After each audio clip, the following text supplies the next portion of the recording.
కేవలం మీటింగ్లు పెట్టడం, జై శ్రీరామ్ అనడమే పనిగా పెట్టుకున్నారని విమర్శించారు.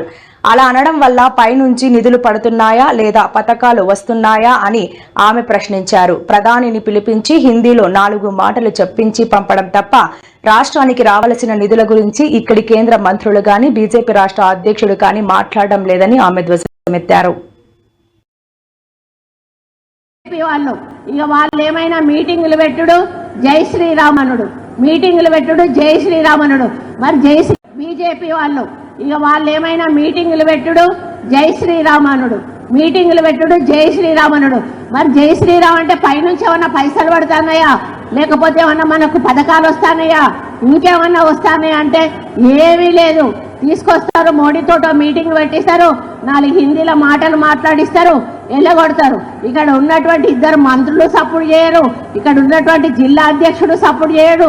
మరి కేంద్రం నుంచి రావాల్సిన మనకు ఏవైతే ఉన్నాయో వాటి నిధులను రప్పించే ప్రయత్నం చేయరు. మరి మనకు అన్యాయం జరుగుతున్నా కూడా నోరు పూసుకొని కూర్చుంటారు.